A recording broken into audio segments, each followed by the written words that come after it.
Bismillahirrahmanirrahim. Assalamualaikum warahmatullahi wabarakatuh. Boleh dengar suara?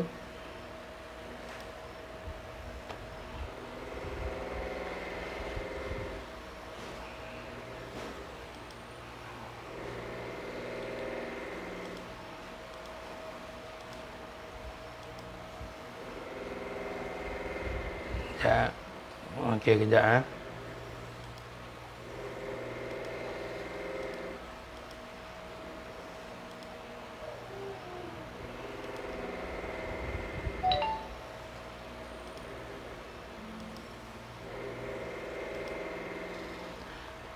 Okey. Bismillahirrahmanirrahim. Assalamualaikum warahmatullahi wabarakatuh. Alhamdulillahi rabbil alamin. Wassalatu wassalamu ala rasulil amin.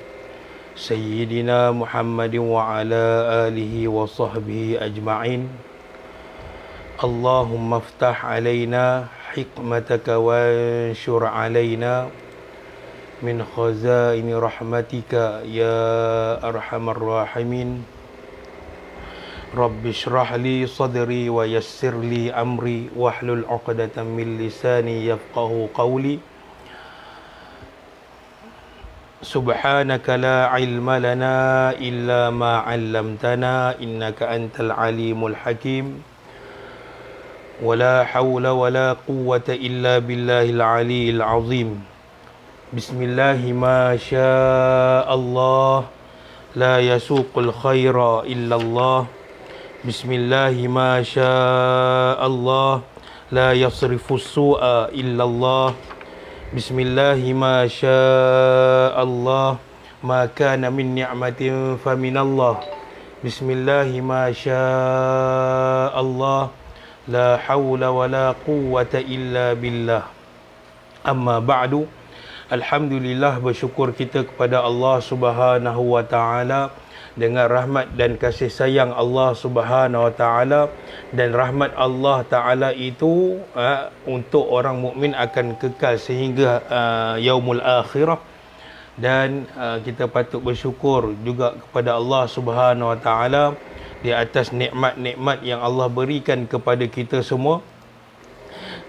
Kerana pada malam ini Allah berikan sekali lagi bagi siri yang ke-6 kalau tak silap saya, untuk kita berkongsi ilmu daripada kalam para ulama, dan bersyukur juga kepada Allah Subhanahu taala kerana Allah berikan kesihatan yang baik kepada kita. Adapun ada di kalangan kita yang sakit-sakit, semoga dengan asbab kita menghadiri majlis ilmu ini Allah menyembuhkan penyakit kita semua, ataupun penyakit pasangan kita, ataupun dari kalangan anak beranak kita, insya-Allah.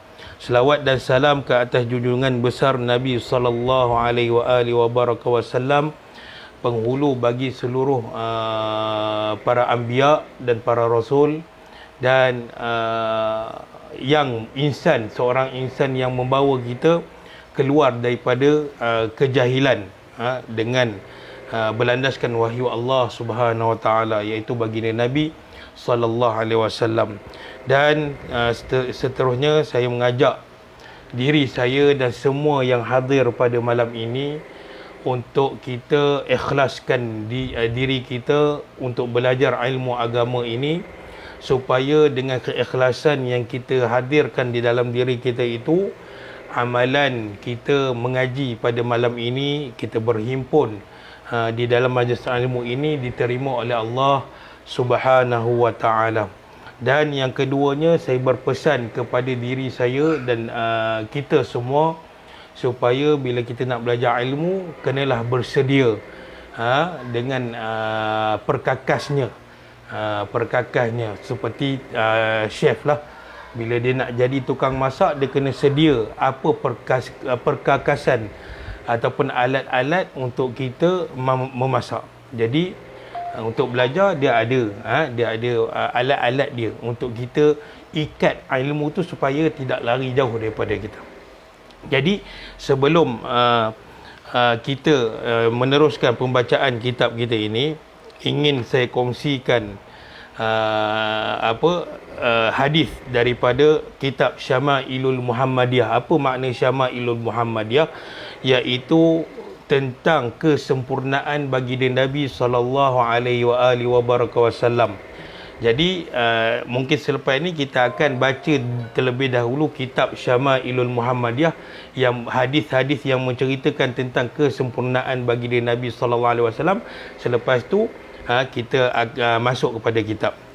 Kita akan teruskan. Qala al-muallifu rahimallahu taala, dalam bab yang pertama dalam kitab Syama'ilul Muhammadiyah. Nanti saya cuba scan kitab ni, nanti kita papar di sinilah kan. Jadi tak sempat untuk hari ni. Bab yang menceritakan tentang ciptaan, iaitu ciptaan tubuh badan baginda Nabi sallallahu alaihi wasallam. Bagaimana Allah mencipta tubuh badan Nabi yang sempurna. Maknanya ciri-ciri tubuh badan baginda Nabi sallallahu alaihi wasallam yang sempurna. Qala al-muallifu rahimahullah ta'ala, dan pengarang menukilkan hadis Nabi sallallahu alaihi wasallam, haddatsana Abu Raja'in Qutaibah ibnu Sa'id an Malik bin Anas an Rabi'ah ibn Abi Abdurrahman an Anas bin Malik annahu sami'ahu yaqulu kana Rasulullah sallallahu alaihi wasallam laisa bit-tawilil ba'in wala bil qasiri wala bil abyadi wala bil abyadil amhaqi wala bil adami wala bil ja'dil qatati wala bis sabti ba'athahu Allah ta'ala ala ra'si arba'ina sanah fa aqama bi Makkah 10 sinin wa bil Madinati 10 sinin wa tawaffahu Allah ta'ala ala ra'si 60 sanah walaysa fi ra'sihi wa lihyatihi 20 sya'ratan bayda. Saya tak syarah, saya tidak akan beri syarahan tentang hadis yang kita nak baca ni. Cuma sekadar kita baca dan kita sebagai ambil pemahaman tentang baginda Nabi sallallahu alaihi wasallam. Apa kata hadis ini? Daripada Abu Raja' Qutaibah bin Sa'id, daripada Malik bin Anas, daripada Rabi'ah bin Abi Abdurrahman, yang telah mendengarnya daripada Sayyidina Anas bin Malik radhiyallahu anhu berkata, Sayyidina Anas bin Malik adalah khadam ataupun pembantu baginda Nabi sallallahu alaihi wasallam, yang mana maknya Ummu Sulaim, mak Anas bin Malik ini, Ummu Sulaim, menghantar kepada Nabi sallallahu alaihi wasallam ketika Anas bin Malik ini berumur 10 tahun. Dan Anas bin Malik ini diserahkan oleh ibunya kepada Rasulullah, dan Anas bin Malik duduk bersama Rasulullah, membantu Rasulullah, membantu kerja dakwah Rasulullah selama 10 tahun. Jadi umurnya 10 tahun dan dia duduk dengan Nabi selama 10 tahun. Maka ketika umur dia 20 tahun baru dia berpisah dengan Rasulullah. Dia tak jadi dah khadam, pembantu Nabi SAW. Jadi sahabat ini, Anas bin Malik ini, menceritakan bagaimana bentuk tubuh badan baginda Nabi SAW. Anas bin Malik berkata, baginda Rasulullah SAW tidak terlalu tinggi dan tidak terlalu rendah. Maknanya kalau kita kata seseorang tu tinggi, maka kita akan kata lonjongnya dia. Nabi bukan macam tu. Dan Nabi juga bukan seorang yang terlalu rendah. Kan kalau kita tengok orang yang kenik-kenik ni, kita akan kata, pendeknya orang tu. Jadi tidak ada di kalangan sahabat yang sebut begitu, kerana Nabi ini bukanlah seorang yang terlalu tinggi dan bukanlah seorang yang terlalu rendah. Maknanya sempurna. Dari sudut ketinggian Nabi SAW tu sempurna. Tidak ada buah mulut yang boleh mengatakan tentang ketinggian baginda Nabi SAW. Itu. Dan tidak terlalu hitam. Dan tidak, kulit baginda tidak terlalu putih dan tidak terlalu hitam. Sama juga. Kalau orang putih sangat, contohnya insan-insan yang Allah ciptakan dia ni leukemia ataupun albino kan. Kita kata, orang ni albino . ataupun orang yang terlalu gelap kita pun kutuk kan. Jadi tidak ada ruang untuk sahabat mengatakan begitu kepada baginda Nabi SAW.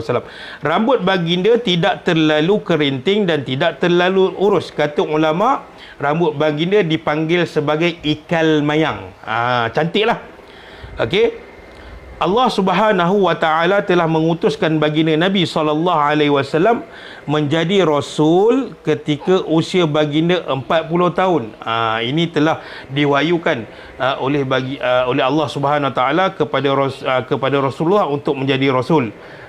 Adapun maksum, sejak dari kecil Nabi itu maksum, terjaga, terhindar daripada segala dosa dan maksiat.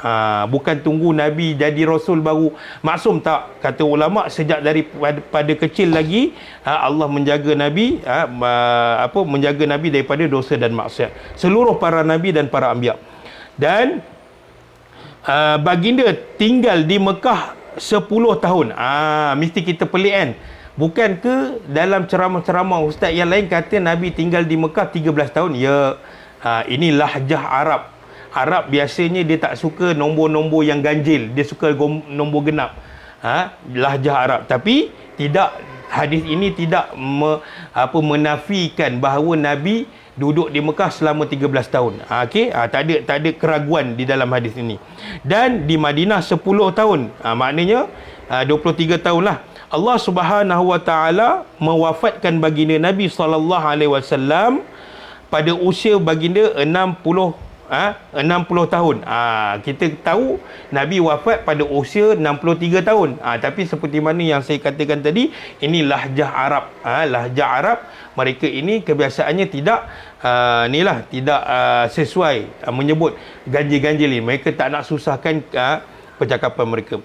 Tidak terdapat di kepala dan janggut baginda. Kepala dan janggut baginda, Nabi ada janggut. Tidak melebihi lah, maknanya tidak melebihi di kepala rambut Nabi dan janggut Nabi 20 rambut yang berwarna putih. Makna di sini Anas bin Malik, ketika mana Nabi telah wafat, Anas bin Malik menceritakan kepada kita bahawa aku dapati rambut dan janggut Nabi, uban yang ada pada rambut dan janggut Nabi tidak melebihi daripada 20 helai. Maknanya Nabi, rambut dan janggut Nabi banyak kepada warna hitam, warna asal. Jadi di situ adalah bagaimana kesempurnaan yang Allah ciptakan kepada baginda Nabi SAW. Jadi tujuan saya baca hadis-hadis ini adalah untuk kita kenal Nabi kita, iaitu penghulu bagi seluruh para anbiya, iaitu baginda Nabi Muhammad sallallahu alaihi wasallam. Jadi cukup sekadar pada minggu ini kita baca satu-satu, tak apa. Jadi kita faham Nabi ini bagaimana keadaan dia. Jadi tak ada masalah. Baik. Jadi tuan-tuan dan puan-puan yang dirahmati oleh Allah sekalian, sekarang kita akan sambung pada kitab kita, iaitu kitab Al-Mukhtasar, kitab yang ada pada tuan-tuan dan kitab yang ada pada skrin tuan-tuan. Baik. Qala al-muallifu rahimahullah ta'ala, kata pengarang kitab ini, wa qad nadhkuru ma rajjahahu ba'dun minal fuqaha asy-syafi'iyyin kal bulqini li tad'ifi ma fil asli fayambaghi inayatuhu bihi liyuqbala amaluhu. Baik. Kata pengarang, dan sekejap tuan-tuan.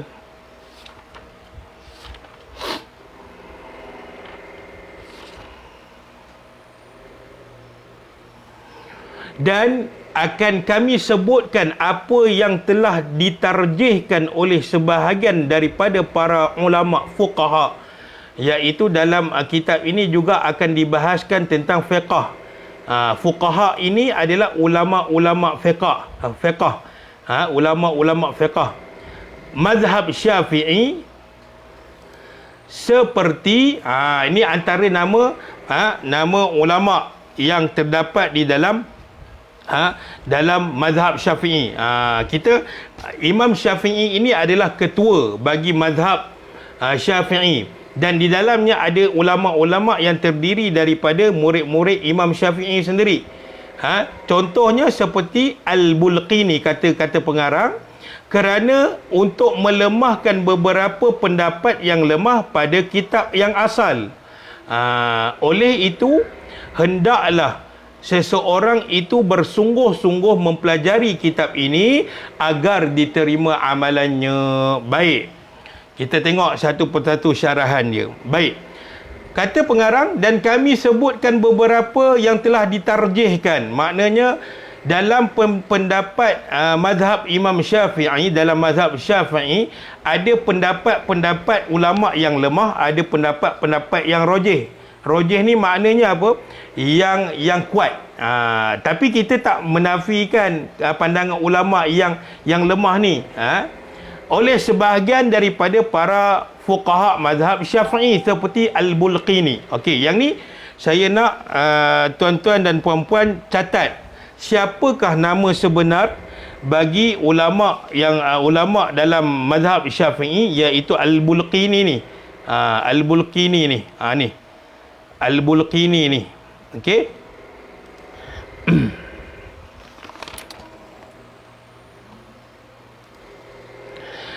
Maka nama sebenar bagi Imam Al-Bulqini ni adalah Sirajuddin Omar. Sirajuddin ni gelaran dia.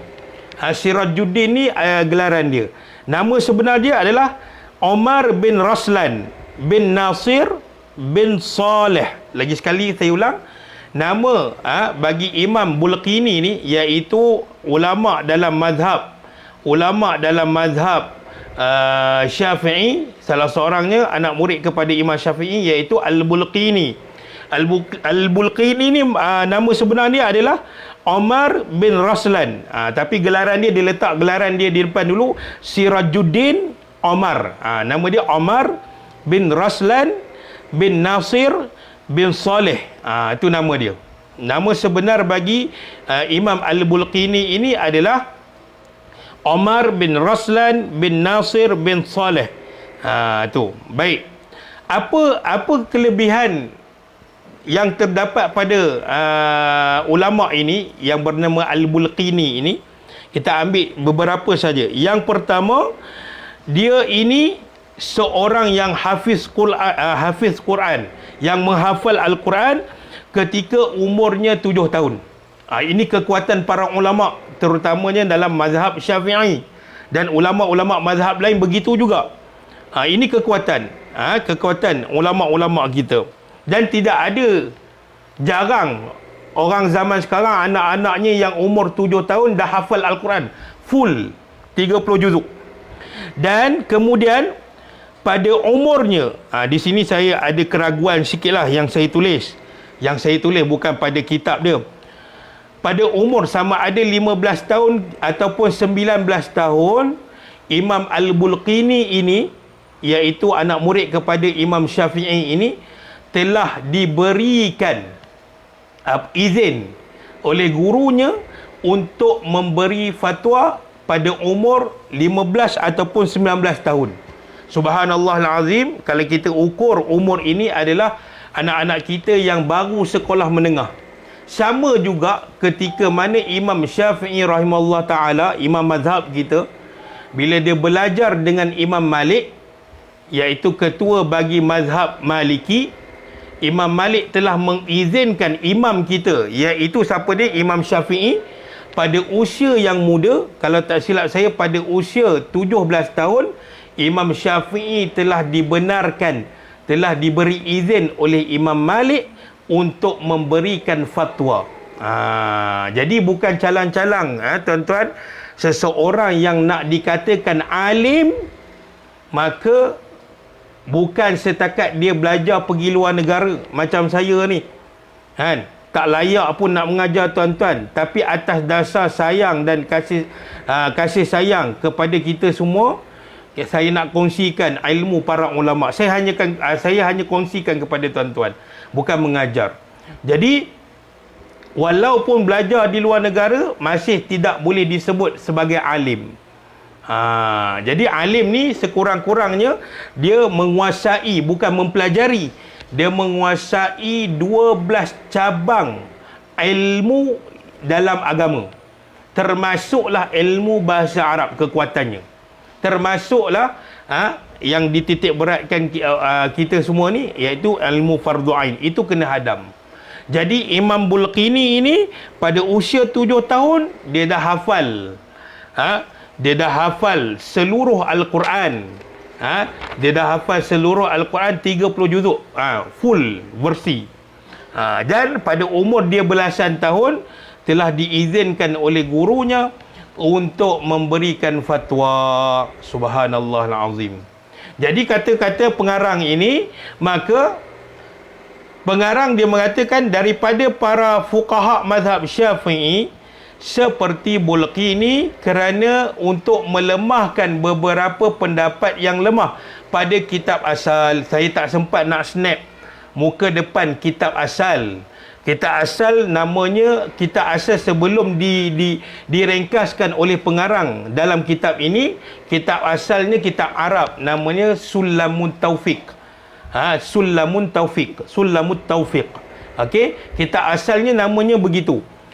Dan pengarang kitab ini, Syekh Abdullah ini, dia mendapati bahawa di dalam kitab asal, iaitu kitab Sulamut Taufiq, ada beberapa pendapat fiqh di dalam kitab asal itu digunakan pendapat yang lemah.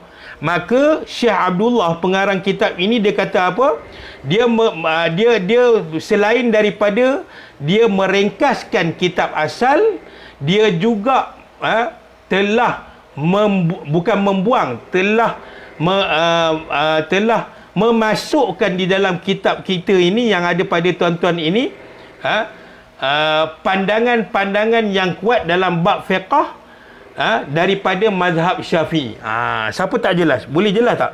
Boleh faham tak ayat saya ni? Maknanya macam ni.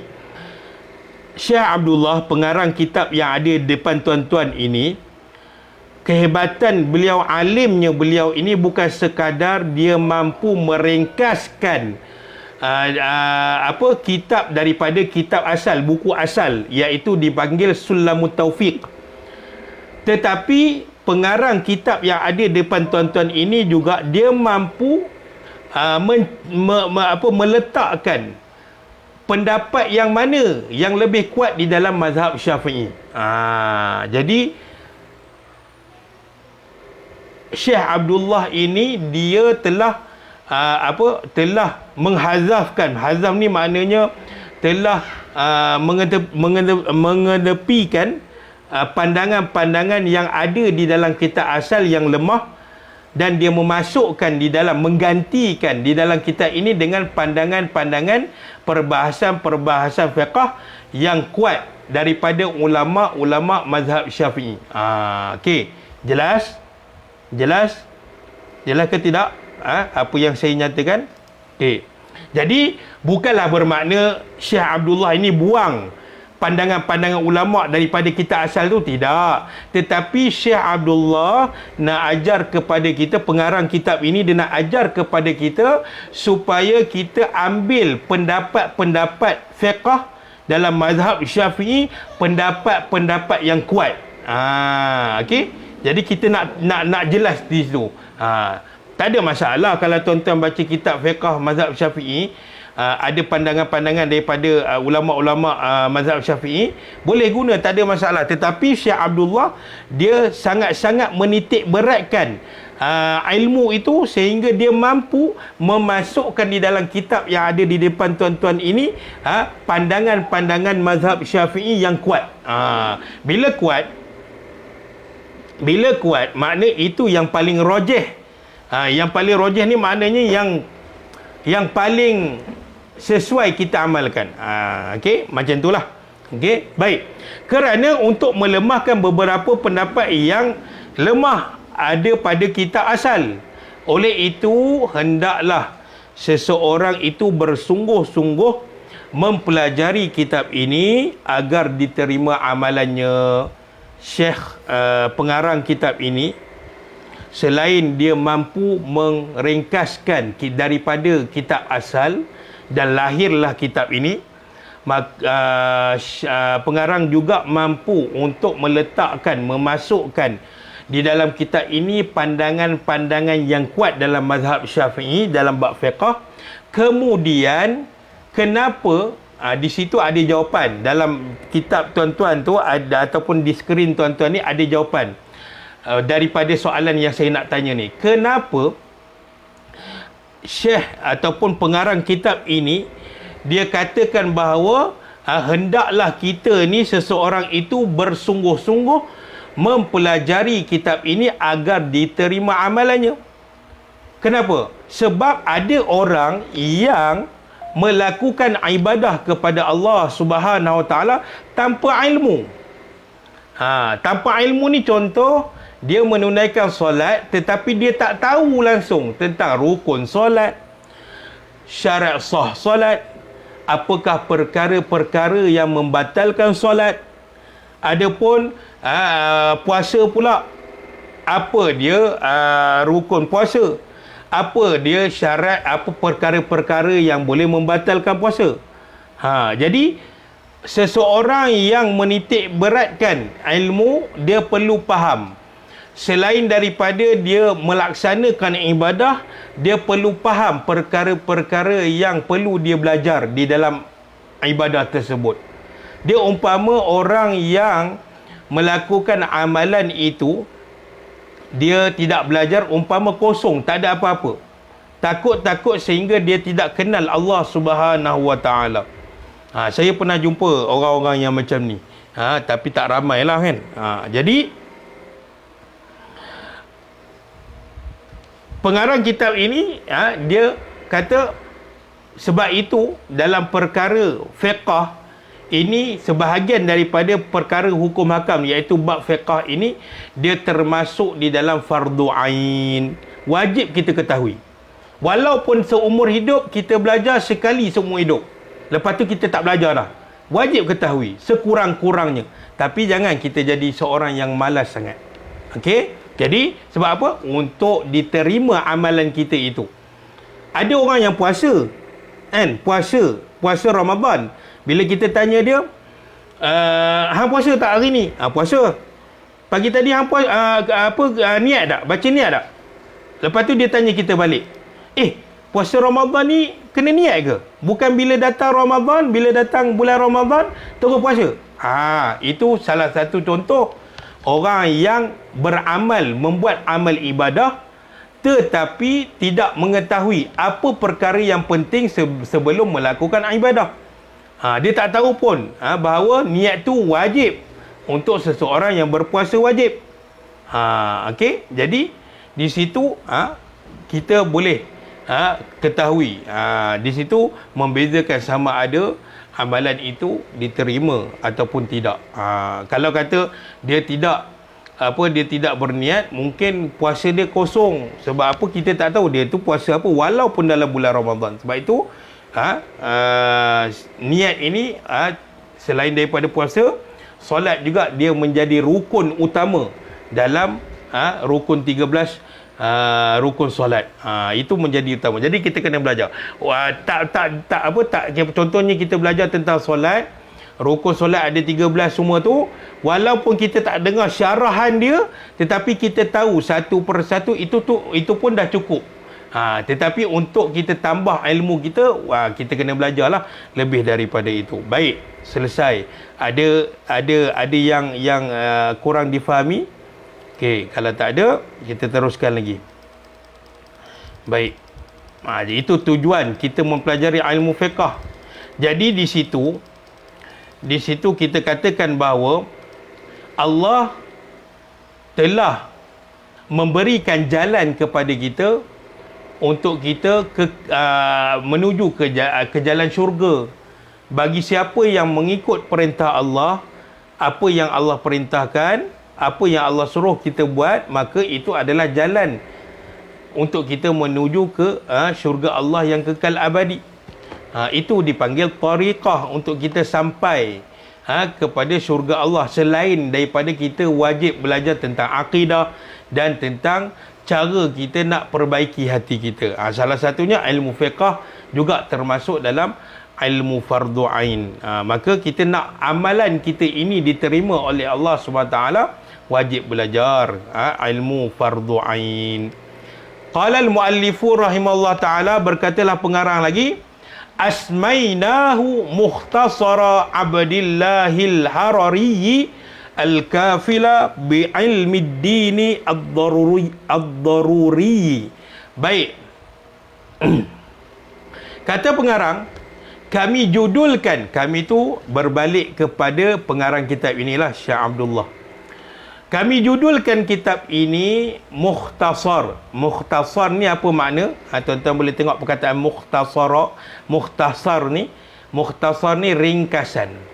Kami judulkan kitab ini Mukhtasar Abdillah Al-Harari. Abdillah ni nama pengarang, Al-Harari ini kunyah. Kunyah ni macam gelaran, tetapi disandarkan kepada tempat kelahiran pengarang kitab ini. Al-Kafila, yang sempurna, bi'ilmi din, dalam ilmu agama, ad-daruri, ringkasan, iaitu apa maknanya? Ringkasan Abdullah Al-Harari yang memuatkan ilmu-ilmu agama yang daruri. Kita faham ilmu agama ad-daruri ni adalah ilmu yang wajib kita pelajari bagi setiap insan. Okey, kita dah belajar dah. Siapakah yang perlu mempelajari ilmu fardu ain yang kita sebut pada awal dahulu, iaitu mukallaf. Okey, mukallaf ni ada berapa cirinya? Dia ada 3. Yang pertama baligh, yang kedua berakal, dan yang ketiga telah sampai kepadanya telah sampai kepadanya dakwah Islam.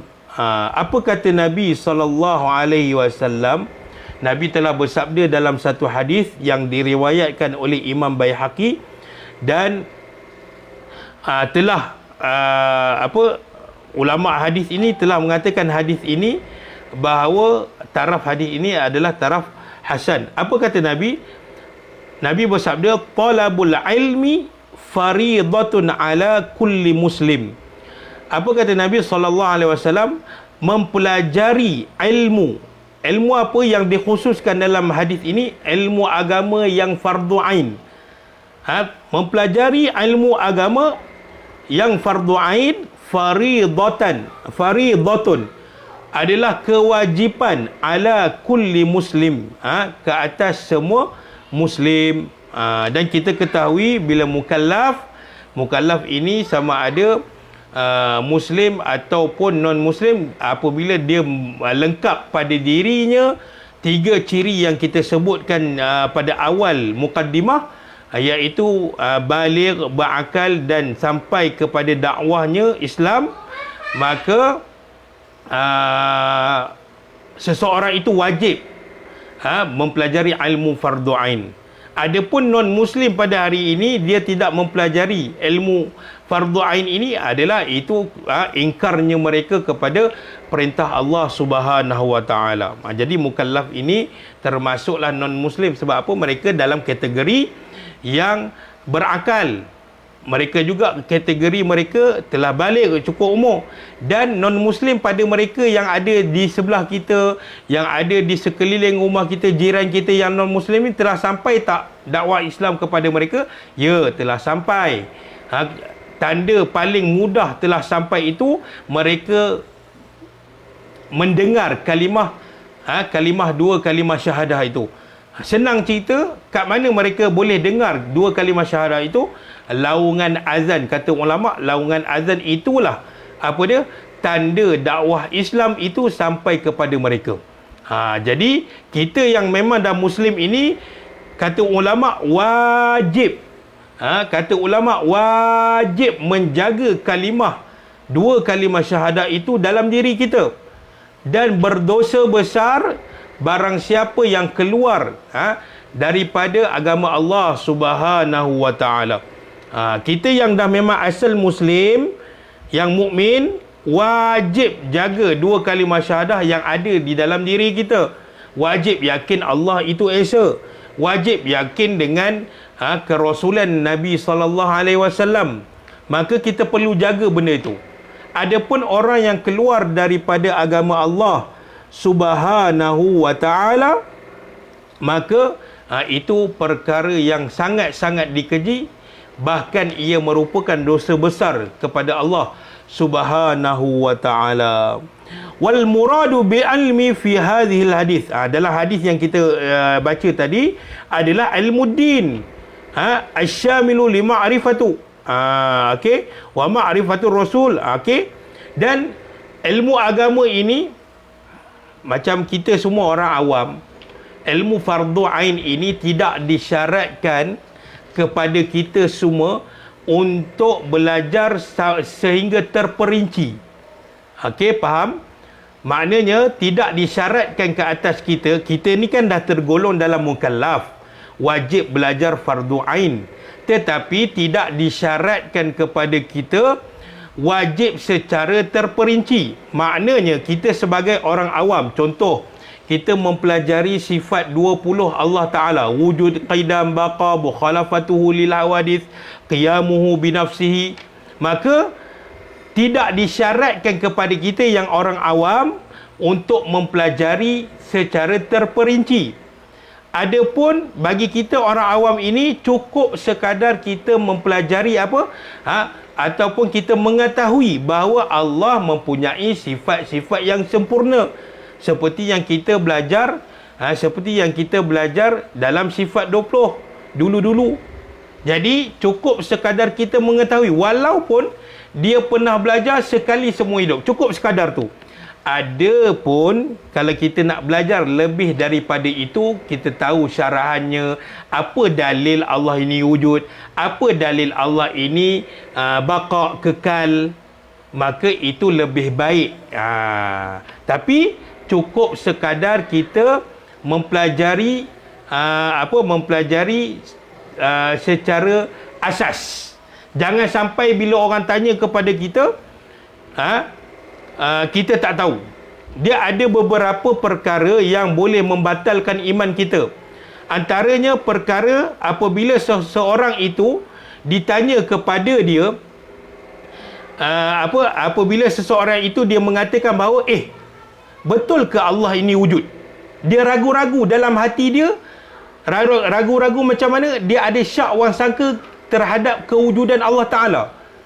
Sebab bagi seseorang yang kata begitu, dia mengatakan bahawa wujud ni mesti ada depan mata, mesti boleh dilihat oleh mata. Kita kena faham akidah Ahlussunnah wal Jamaah, ada itu tidak disyaratkan. Ada itu adalah dengan melihat. Kita boleh tengok bagaimana adanya Allah Ta'ala itu dengan kewujudan kita di muka bumi ini. Allah mampu menghidupkan, Allah mampu mencipta daripada sesuatu yang tiada kepada ada. Itu Allah. Jadi kita kena faham bahawa bukanlah disyaratkan ada itu boleh dilihat di depan mata. Tidak. Kita wujud di muka bumi ini tanda kuasanya Allah Ta'ala, tanda wujudnya Allah Subhanahu wa ta'ala. Okey, jadi siapa tak faham boleh bagi tahu, saya ulang. Jadi di situ, jadi perkara daruri ini yang ada di depan skrin tuan-tuan, daruri ini adalah ilmu yang wajib diketahui, dipelajari bagi semua muslim ataupun bagi semua orang yang dipanggil sebagai mukallaf, iaitu fardu ain. Baik. Okey, jelas? Ada sikit masa lagi tuan-tuan, saya tak nak ambil masa lama-lama. Baik, sekarang baru kita nak masuk kepada fasal yang pertama. Tuan-tuan jangan terkejut, yang kita syarahkan, yang kita bincangkan sebelum ini baru muqaddimah pengarang. Baru muqaddimah pengarang, bukan masuk lagi point. Tetapi di dalam muqaddimah itu, pengarang telah melahirkan dalam diri kita ini supaya ambil berat tentang ilmu fardu ain, supaya bila kita mati nanti kita faham dan kita beramal dan kita yakin bahawa Ini ilmu yang wajib aku pelajari. Okey, baik. Sekarang kita nak masuk pada fasal yang pertama. Qala al-muallifu rahimahullah. Saya nak ambil sikit saja lagi. Tak panjang. Okey, ni baru nak masuk tajuk. Tadi muqaddimah. Qala al-muallifu rahimahullah ta'ala. Berkatalah pengarang kitab ini. Daruriyatul li'tiqadi, iaitu perkara yang wajib bagi setiap mukallaf meyakininya. Jadi tuan-tuan nak sebut tajuk ni dalam bahasa Arab, tuan-tuan tak boleh sebut macam ni. Daruriyatu al-i'tiqadi, tak boleh, sebab ini adalah alif wasal. Jadi cara nak sebut dia dalam Al-Quran pun bila ada alif wasal, tuan-tuan kena sebut macam ni. Daruriyatul daruriyatul tiqadi, terus sambung, tiqadi, iaitu perkara yang wajib bagi setiap mukallaf meyakininya. Okey, bila disebut wajib perkara diyakini oleh kita semua, apa maknanya? Syarahan dia begini. Wa huwa huna ma la yajuzu lil mukallafi jahluhu. Makna bagi tajuk ini, perkara yang wajib bagi setiap mukallaf meyakininya adalah, apa maknanya? Yang patut seseorang itu ketahui dan tak patut ditinggalkan. Maknanya bila sebut saja mukallaf, bagi setiap orang wajib dia ketahui perkara-perkara yang kita akan sebut, yang kita akan pelajari, iaitu ilmu fardu ain lah. Dan la yajuzu lil mukallafi jahluha, dan tidak harus bagi seseorang itu jahil tentangnya. Makna jahil di sini dia tak tahu langsung. Dia tak tahu, dia tak nak belajar, dia tak nak usaha untuk mengetahuinya. Ini perkara yang sangat merugikan kepada kita bagi seseorang yang tidak ambil berat terhadap ilmu fardu ain. Sebab itu dalam bab yang pertama ini pengarang dia mengatakan ada perkara yang wajib bagi setiap mukallaf meyakininya. Maknanya jangan ada di dalam diri setiap mukallaf itu ragu-ragu. Seperti mana yang saya nyatakan di awal tadi, barang siapa yang ragu-ragu, terutamanya dalam bab i'tiqad, bab akidah, bab iman, yang ragu-ragu, dia ada ragu-ragu sikit dalam tentang Allah, dia ragu-ragu tentang kerasulan Nabi SAW, dia ragu-ragu tentang hari kiamat, dia ragu-ragu terhadap Al-Quran, wahyu yang Allah turunkan kepada baginda Nabi SAW, dia ragu-ragu terhadap qada dan qadar Allah terhadap hambanya, dia ragu-ragu tentang perkara-perkara ghaib seperti kewujudan neraka, seperti kewujudan syurga, dia ragu-ragu terhadap ada ke azab kubur. Maka barang siapa yang ragu terhadap perkara-perkara ini, dia boleh jatuh dan boleh batal iman dia. Dalam bab akidah, kita tak boleh ragu-ragu langsung. Contoh, kata guru saya, dia memberi contoh macam kita sebut tadilah. Seseorang itu dia tanya kepada kita, betul ke Allah ada? Betul ke Allah ni maha kuasa? Sepatutnya persoalan sebegitu tidak wujud di dalam dirinya, kerana itu persoalan seperti itu menunjukkan dia keraguan terhadap Allah SWT. Adapun bagi yang orang yang jahil, yang baru nak belajar tentang agama Islam, maka tidak jatuh kufur kepadanya, tidak batal imannya, sebab dia memang asal tak tahu. Contohnya orang yang non-Muslim baru nak masuk kepada Islam, bila dia masuk, dia tanya kat kita, betul ke Allah ni ada? Sebab asalnya dia non-Muslim, tapi bila dia masuk Islam, dia tak tahu apa-apa lagi, dia dalam proses pembelajaran, maka tidak jatuh kufur terhadap orang itu. Tetapi seseorang yang memang asal Muslim dan dia yakin bahawa keraguan yang terjadi di dalam dirinya, macam kita sebutkan contoh tadi, maka jatuh dan batal iman dia. Jangan main-main. Nanti kita akan sampai kepada perkara itu. Apakah benda-benda ataupun alat-alat yang boleh membatalkan iman seseorang? Kita akan sampai. Kadang-kadang kita dalam keadaan marah, kita maki sehingga kita maki Allah Subhanahu Wa Taala, boleh jatuh kufur. Kita baca satu perenggan ni je saja. Faslun, faslun, bab dengan faslun kan. Contoh kalau kita baca buku, ada pengarang yang tulis bab ini, bab sekian. Faslun ini di bawah bab. Maknanya faslun ini adalah fasal ini adalah perkara yang kecil sedikit daripada bab. Bab ni perkara besar. Tajuk ni, bab ni tajuk lah. Itu perkara besar. Fasal ini tajuk kecil dalam tajuk yang besar tu. Tu. Okey. Faslun, kata pengarang. Fasal. Apa kata pengarang? Yajibu ala kafatil mukallafin ad-dukhulu fid dinil islami wathubutu fihi ala dawami waltizamu. Ni pun alif wasal. Tuan-tuan tak boleh baca wa altizam ataupun wa iltizam, tak boleh, terus masuk waltizamu ma lazima alaihi minal ahkam. Kata pengarang, kita habiskan kat sini saja.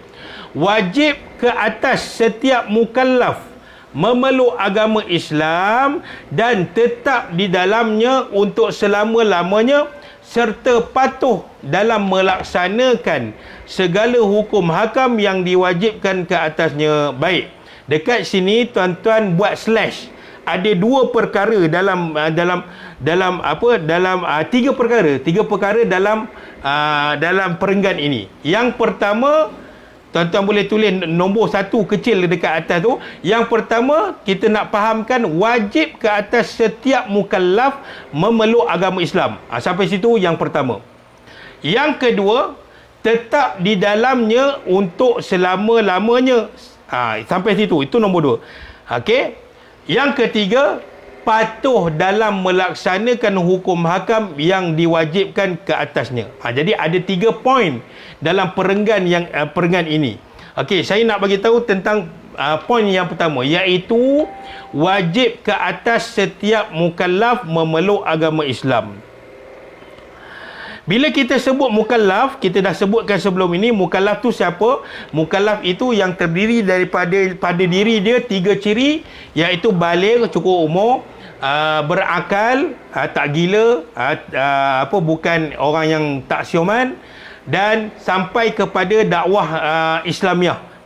Dakwah Islam tu sampai kepadanya. Maka disebut kat situ wajib ke atas setiap mukallaf memeluk agama Islam. Maknanya di situ non-Muslim termasuk dalam mukallaf. Maknanya di situ adalah non-Muslim juga termasuk dalam mukallaf. Tetapi disebabkan mereka ingkar kepada Allah Ta'ala, mereka syirik kepada Allah Ta'ala, sebab itu mereka kufur kepada Allah Ta'ala. Maknanya mukallaf ini bukan orang Islam saja, bukan. Dia termasuk non-Muslim. Okey, jelas? Sebab itu pengarang mengatakan wajib ke atas setiap mukallaf memeluk agama Islam. Dia bukan berbalik kepada orang yang dah sedia Islam, tidak. Sebab itu pengarang letak kat situ memeluk agama Islam. Maknanya convert to Islam. Okey. Maknanya bagi yang non-Muslim yang cukup 3 ciri, baligh, cukup umur, lepas tu dia ni berakal, tak gila, yang akal dia waras, dan sampai kepada dakwah Islam. Contohnya jiran kita non-Muslim, Cina ataupun India yang non-Muslim, sampai tak dakwah Islamnya, sampai dia dengar azan dan dia tahu. Kadang-kadang dia tegur kita, you tak ada solat kat masjid ke? Dia tegur kita, dia tahu itu adalah telah masuknya waktu sembahyang. Maka dia termasuk dalam mukallaf. Sebab apa? Telah sampai dakwah Islamnya. Maka wajib ke atas jiran kita yang non-Muslim itu masuk dalam Islam. Tetapi dia tak nak, hidayah tak sampai kepada dia. Jadi wajib, bukan main-main. Tapi kita tidaklah memaksa dia masuk Islam. Biar dia ikhlas masuk dalam agama Islam. Dan poin yang kedua sikit lagi, kalau semua mukallaf wajib Islam, kejap lagi. Okey. Dan poin yang kedua adalah wathubutu fihi 'ala dawami, iaitu dan tetap di dalamnya. Di dalamnya itu maknanya kembali apa? Tetap kekal di dalam Islam. untuk selama-lamanya. Poin yang kedua ini barulah berbalik kepada orang yang telah sedia Islam, iaitu alhamdulillah kita semua. Poin yang pertama itu ditujukan kepada yang non-Muslim. Poin yang kedua ini adalah kembali kepada kita yang lahir sedia Islam. Maknanya wajib juga kepada diri kita untuk tetap sampai mati berada di atas kalimah La ilaha illallah Muhammadur Rasulullah. Ada pun orang yang keluar murtad daripada agama Allah, selama-lamanya azabnya kekal di dalam neraka, takkan keluar dah. Itu maksud pengarang. Maknanya kita yang sedia Islam jangan cuba-cuba ragu kepada Allah Subhanahu Wa Taala, jangan cuba-cuba nak keluar agama Islam lepas tu masuk balik. Takut dengan kehendak Allah, bila dia keluar daripada Islam, Allah kekal dia bila dia keluar daripada Islam, Allah kekalkan dia tu selama-lamanya sampai mati dalam agama yang bukan Islam. Kita takut itu. Kita takut di situ. Jadi di sini adalah arahan ataupun ketegasan pengarang nak bagi tahu kepada kita, yang pertama, orang non-Muslim yang cukup syarat mukallaf wajib masuk Islam. Poin yang kedua, pengarang nak bagi tahu kita bahawa kita yang memang sedia Islam daripada lahir wajib jaga kalimah syahadah. Hatta kalau seseorang itu berpegang kepada akidah yang lain, pahaman yang lain, tetapi dia declare dirinya Islam. Contohnya dia pegang kepada pahaman Wahabi, iaitu menjisimkan Allah, memfizikalkan Allah, menyamakan Allah dengan makhluk, ataupun pahaman Syiah, ataupun pahaman Jabariyah, Qadariyah, Mu'tazilah, yang selain daripada akidah Islamiah, yang kononnya mendeklar diri mereka ini Islam, maka itu dia tidak termasuk dalam agama Islam. Akidah-akidah selain daripada akidah ahli sunnah wal jamaah itu tidak dibenarkan. Takut-takut bila seseorang duduk dalam pahaman yang lain, dia mati dalam pahaman itu, akidah yang sesat itu, maka dia terkeluar daripada agama Allah dan kekal di dalam neraka. Yang betul-betul adalah akidah ahli sunnah wal jamaah.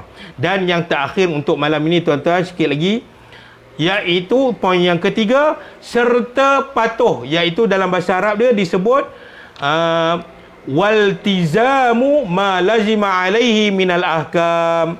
Bukan sekadar tuan-tuan kita semua yakin tentang sifat Allah, tentang perbuatan Allah. Bukan kita sekadar yakin saja, tetapi perintah Allah, iaitu segala hukum hakam yang Allah turunkan, yang Allah wahyukan kepada Rasulullah, dan Rasulullah ajar kepada kita, wajib kita laksanakan.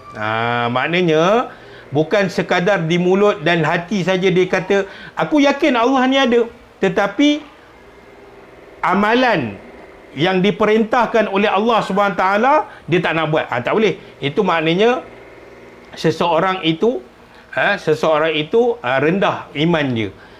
Tapi kadang-kadang seseorang itu boleh kufur juga melalui ilmu fiqh. Contohnya, dia tidak yakin langsung ataupun dia menafikan kewajipan solat. Contohnya, seseorang itu yang memang tahu Allah telah mewajibkan solat 5 waktu kepada umat Islam, maka datang seorang ni, dia kata, solat mana wajib? Allah tak pernah kata pun wajib solat dalam Al-Quran, dan Nabi pun tak pernah tekan perkataan wajib dalam solat 5 waktu. Maka dia menafikan kewajipan solat 5 waktu itu. Kata ulama, sesiapa yang menafikan hukum hakam Allah Subhanahu Wa Taala yang Allah telah turunkan kepada Rasulullah, maka siapa yang menafikan perkara itu, maka kufur dia daripada agama Allah Subhanahu Wa Taala. Jangan main, berat ni tuan-tuan. Jadi untuk malam ni dia ada syarahan yang panjang. Cuma sebelum saya tamat ini, kenapa Allah memerintahkan kita melakukan apa yang diperintahkan dan meninggalkan apa yang dilarang? Kerana apa? Kerana Allah sayang kepada kita dan Allah kita itu adalah jalan untuk seseorang jadi seorang yang bertakwa kepada Allah Ta'ala. Apa makna takwa, tuan-tuan? Tuan-tuan boleh catat di dalam buku. Makna takwa, saya baca bahasa Arab dulu, iaitu yu'addil wajibat wa yajtaniba al-muharramat. Iaitu takwa ni apa dia? Melaksanakan perintah Allah dan meninggalkan larangan Allah. Itu adalah makna takwa. Jadi saya rasa cukup sekadar itu pada malam ini. Semoga kita semua diberikan kekuatan oleh Allah Subhanahu Wa Taala, diberikan istiqamah oleh Allah Subhanahu Wa Taala untuk mempelajari ilmu fardu ain. Niat saya tidak ada yang selain daripada itu, melainkan untuk menyebarkan akidah Ahlussunnah wal Jamaah. Dan saya nak semua yang ada bersama saya ini, kita sama-sama berjumpa juga, bukan sekadar di dalam Google Meet, tetapi kita akan berjumpa di dalam syurga Allah yang kekal abadi, yang mana nikmat-nikmatnya tidak terhingga. Nikmat itu, antara salah satu nikmat adalah apabila ahli syurga ini dia diberi peluang ataupun diberi oleh Allah SWT untuk minum air sungai yang ada di dalam syurga. Sekali dia minum, kata ulama, dia minum itu adalah untuk menikmati kelazatan air yang tidak ada di muka bumi. Lazatnya air di dalam syurga itu berkali-kali ganda lebih lazat daripada air di dunia ini. Kalau kita rasa Cool Block, contohnya Nescafe yang isteri kita buat itu paling sedap, ataupun Nescafe kedai mamak itu paling sedap, di syurga itu air sungai yang Allah sediakan untuk ahli syurga berkali-kali ganda nikmatnya daripada apa yang kita rasa di dunia ini. Jadi itu saja yang dapat saya kongsikan. Semoga Allah memberkati kita yang hadir pada malam ini. Semoga Allah catat juga zuriat kita, pasangan kita yang berada di rumah. Semoga keberkatan itu Allah berikan kepada kita semua. Jadi ada satu bukan persoalan saya nak tengok di sini. Kalau semua mukallaf wajib Islam, macam mana dengan dalil la ikrah fid din? Okey, la ikrah fid din ini kita kena faham betul-betul bahawa ayat Allah Subhanahu Wa Taala ini menyatakan bahawa seseorang non-Muslim nak berpindah masuk kepada agama Islam, perlulah niat dia ikhlas. Tiada paksaan yang berlaku ke dalam diri seseorang yang nak masuk ke dalam agama Islam. Bukanlah maksud la ikraha fid din itu tiada paksaan dalam melakukan amal agama. Contoh seseorang tu kita ajak ini cara penggunaan ayat la ikraha fid din yang salah. Contoh kita ajak kawan kita pergi solat. Jom solat. Daripada kita melepak-lepak ni kan, jom kita pergi solat. Maka dia kata apa? Dalam agama mana ada paksaan? Makna la ikrah fid din tu tiada paksaan dalam agama. Jadi kawan kita yang kita ajak pergi solat itu, dia telah menyalahgunakan ayat Al-Quran dengan mengatakan bahawa sedangkan di Islam dia katakan, bila kita ajak dia pergi solat, dia kata dalam agama tak boleh paksa-paksa sama ada orang tu nak buat amalan ataupun nak buat solat ataupun tak boleh. Itu bukan makna yang disebut oleh Allah Subhanahu Taala dalam Al-Quran, la ikraha fid din. Makna itu adalah seseorang yang nak masuk di dalam agama Islam, maknanya yang asal dia non-Muslim, nak masuk dalam agama Islam, nak convert to Islam, pastikan dirinya tidak ada paksaan dalam diri dia. Maknanya bukan kita paksa dia masuk masuk agama Islam, tetapi disebabkan dia dah jatuh ke atas dirinya mukallaf, wajib dia ketahui agama yang benar di sisi Allah SWT adalah agama Islam. Okey, itu maknanya. Bukan maknanya bila kita katakan wajib bagi non-Muslim itu masuk Islam, maknanya kita kena paksa non-Muslim tu masuk agama Islam. Tak. Jadi kita kena ketahui bahawa yang dimaksudkan la ikraha fid din itu tiada paksaan dalam agama. Seseorang yang nak convert to Islam daripada non-Muslim kepada Islam, pastikan seseorang itu dia ikhlas memeluk agama Islam. Okey, dan bukanlah la ikraha fid din, tiada paksaan dalam agama itu maknanya bila kita ajak ataupun orang ajak kita buat kebaikan, buat amalan soleh, kita katakan kau tak boleh paksa aku. Kau tak boleh paksa aku. Sebab dalam agama Allah kata tak ada paksaan. Kalau macam tu, bagaimana pula hadis Nabi SAW yang mengatakan bahawa bila capai saja anak kita umur 10 tahun wajib rotan. Bagaimana pula keadaan itu? Kalau ikut situasi rotan itu adalah macam memaksa anak kita. Tak. Sebab itu saya katakan tadi, dalam melakukan amal kebaikan, amal soleh, awal memang kena paksa. Supaya bila dia membesar, anak kita membesar, dia dah biasa dengan keadaan itu, dan bila dia dah biasa, dia tidak akan tinggal amalan soleh itu. Itu yang kita kena faham. Jadi jelas, saudara Faridul Anwar. Jadi sekadar itu. Salam Ustaz, macam mana mukallaf yang bukan Islam, yang tak tahu pun Islam ni wujud? Mustahil bagi seseorang non-Muslim itu dia tidak tahu Islam ni wujud, melainkan situasinya adalah seperti mana yang telah kita nyatakan sebelum ini. Seseorang itu tidak sampai, okey, betul, saudara Ruhan Imran. Okey, melainkan seseorang itu dia berada di hutan Amazon dengan syarat, contohnya seseorang pendakwah dia tak boleh masuk ke dalam tempat itu kerana memikirkan nyawanya, kerana memikirkan keselamatannya. Maka orang yang berada di dalam hutan yang tidak sampai kepada dakwahnya Islam, maka dia tidak termasuk dalam mukallaf. Maknanya orang yang duduk di dalam hutan yang ceruk, yang sehingga pendakwah Islam ni tak mampu masuk ke dalam tempat dia itu, maka dia telah terputus daripada salah satu syarat mukallaf, iaitu dakwah Islamnya tidak sampai. Maka bila tidak sampai kepadanya Islam, maka dia tidak dipanggil sebagai mukallaf. Sama dengan orang yang tak cukup panca indera dia. Adapun buta, orang yang buta dan dia buta dan bisu tetapi telinga tak pekak, dia termasuk juga dalam mukallaf. Sebab apa? Bukanlah syarat amalan ibadah itu dengan melihat. Dia cukup sekadar mendengar.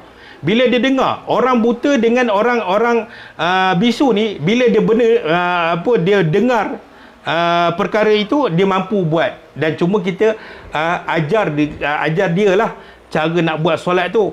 Tapi kalau orang yang pekak, buta pula tambah dengan bisu, maka terangkatlah dia sebagai mukallaf.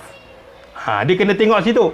Maknanya kalau seseorang itu tidak cukup syarat mukallaf, contoh macam saudara Ruhan Imran tadi, dia kata macam orang yang duduk di hutan Amazon, maknanya dekat orang asli yang duduk di hutan Amazon tu tak sampai dakwah Islam, maka terangkatlah dia sebagai mukallaf. Maka Allah kata ulama, Allah tidak akan mengazabnya walaupun dia duduk dalam hutan tu, minta maaf, dalam keadaan bogel.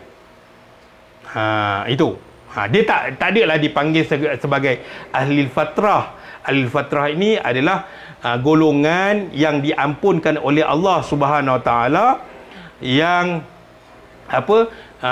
sebelum kedatangan Rasul. Contohnya sebagai contoh yang kita nak bagi tahu adalah ibu dan ayah baginda Nabi SAW. Adapun Abu Lahab, Abu Jahal, mereka asalnya duduk dalam tempoh hidup bapa Nabi. Tetapi bila datang Rasul, mereka lawan Nabi. Maka sebab itu Abu Jahal, Abu Lahab ini duduk dalam neraka. Adapun ayah baginda Nabi SAW dan ibu Nabi, mereka hidup sebelum datangnya syariat Islam ini yang lengkap, maka telah diampunkan dosa oleh Allah SWT. Maka ibu dan ayah Nabi, dia termasuk dalam ahlul fatrah. Ahlul fatrah ni apa? Golongan yang diampunkan oleh Allah SWT sebelum kedatangan Rasul yang terakhir, iaitu baginda Nabi sallallahu alaihi wasallam. Jadi jelas tak? Itu. Okey. Ada tak lagi? Okey. 30 saat saya bagi masa kalau ada yang tak dipahami. Okey. Jadi di situ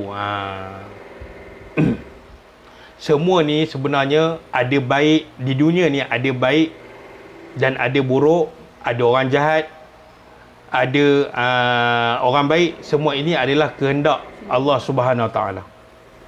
Last.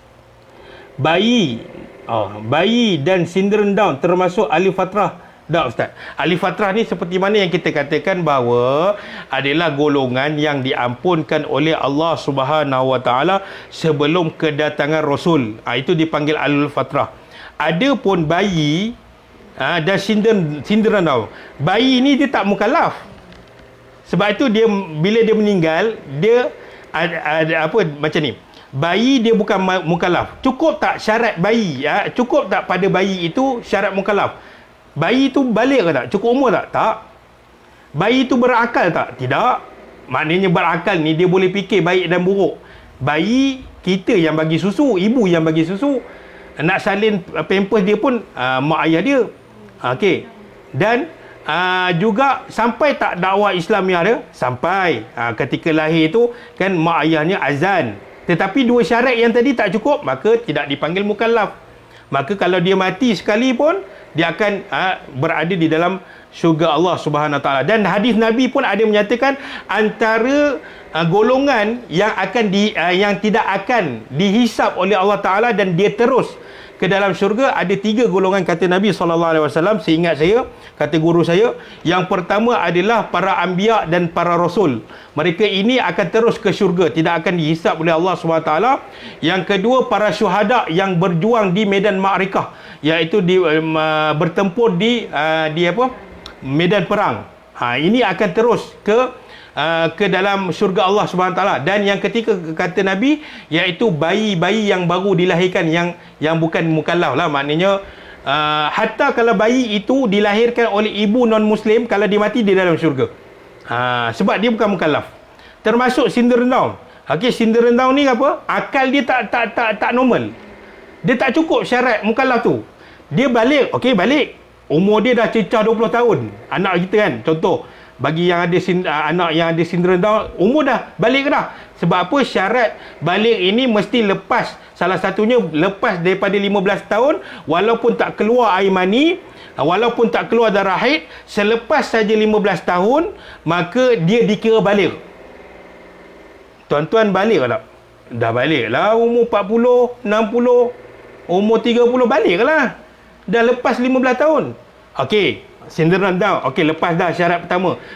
Anak-anak yang ada sindrom Down ataupun orang-orang yang ada sindrom Down.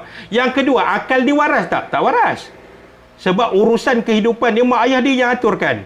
Nak pergi klinik, sampai masa makan ubat, kena makan ubat. Itu. Sampai tak dakwah Islamiah dia? Sampai. Tetapi syarat yang kedua, syarat yang kedua dia tu tak cukup dalam mukallaf. Maknanya akal dia tak normal. Maka terangkat juga kalau dia mati, walaupun dia tak solat pada umur 60 tahun, maka dia tetap dalam syurga. Allah angkat dia sebagai tidak terlibat dalam mukallaf. Okey. Bukan marah tuan-tuan, ni bagi penerangan. Kejap lagi tuan-tuan kata, oh, ustaz ni marah, aku tanya tak boleh. Okey, kalau tak azab maksudnya masuk syurga ke neraka? Syurga. Syurga. Salah ustaz, keraguan itu bagaimana tadi? Jika seorang berusaha kemudian menghadapi kegagalan, bagaimana pula Kegagalan macam mana tu? Dia berusaha mencari agama. Dia berusaha mencari agama, tetapi dia tak jumpa. Maknanya dalam diri dia ada ragu-ragu lah. Dia dah cari semua. Bila kita tanya dia, "Han dah kaji Islam?" "Dah." Tapi tak sesuai diri aku. Ragu-ragu lah. Bila ragu-ragu, tidak diterima lah keraguan tu. Tak ada alasan bagi orang yang cukup akal fikirannya, dah balik, lepas tu sampai dakwah Islamnya, tiba-tiba dia kata, dia kata, "Saya ni dah kaji Islam tapi tak sesuai dengan diri dia." Masuk Islam ni bukan kira sesuai tak sesuai. Maka di situ ada keraguan bagi seseorang tu, maka itu tidak diguna pakai alasan tu. Okey. Tidak diguna pakai alasan tu. Okey. Bertambah-tambah pula. Allahu Akbar. Semoga kita diberkati oleh Allah Subhanahu Wa Taala dan dirahmati oleh Allah Subhanahu Wa Taala, supaya Allah tetapkan kita sehingga akhir hayat di atas kalimah la ilaha illallah Muhammadur Rasulullah. Jadi sekadar itu saja dulu. Siapa yang yang ada soalan, bolehlah WhatsApp saya. Ada di kalangan kita dalam ni, saya buat broadcast WhatsApp, dan ada yang kebanyakannya dalam grup kuliah. Jadi boleh tanya, insya-Allah. Semoga yang mana saya boleh jawab, saya akan jawab. Semoga kita sama-sama doa kepada Allah Ta'ala, Allah kekalkan kita di atas kalimah la ilaha illallah. Jadi kita akhiri dengan bacaan doa. Bismillahirrahmanirrahim. Alhamdulillahi rabbil alamin. Wassalatu wassalamu ala rasulil amin, Sayyidina Muhammad wa ala alihi wa sahbihi ajma'in. Rabbana la tuzigh qulubana ba'da idh hadaitana wa hab lana min ladunka rahmah innaka antal wahhab. Ya Allah, jangan engkau bolak-balikkan hati kami. Sesungguhnya hati ini boleh dibolak-balikkan, tapi kami mohon ya Allah, jangan engkau bolak-balikkan hati kami setelah engkau beri hidayah kepada kami ya Allah. Tolong jaga kami ya Allah. Engkau yang maha menjaga ya Allah, menjaga hamba-hambamu ya Allah. Engkau yang memberi hidayah kepada hamba-hambamu ya Allah. Jagalah iman kami ya Allah. Jagalah zuriat kami dan pasangan kami ya Allah. Kami ingin menemui mereka semua ini, sahabat-sahabat kami, ahli keluarga kami, di dalam syurga yang kekal abadi ya Allah. Allahumma khtim lana bi husnil khatimah wa la takhtimna ya Allah bi su'il khatimah. Ya Allah, kami mohon juga kepadamu ya Allah, matikanlah kami dalam keadaan baik, iaitu kematian di atas kalimah la ilaha illallah Muhammadur Rasulullah. Dan jauhkanlah kami daripada kematian yang kufur kepadamu ya Allah, yang syirik kepadamu ya Allah. Kami tak nak langsung perkara itu berlaku ke atas diri kami. Wa iyadzubillah ya Allah. Rabbana atina fid dunya hasanah wa fil akhirati hasanah wa qina adzabannar. Sallallahu ala sayyidina Muhammad wa ala alihi washabihi wasallam. Walhamdulillahi rabbil alamin. Terima kasih kepada tuan-tuan dan puan-puan. Saya akhiri dengan assalamualaikum warahmatullahi wabarakatuh. Lama bye.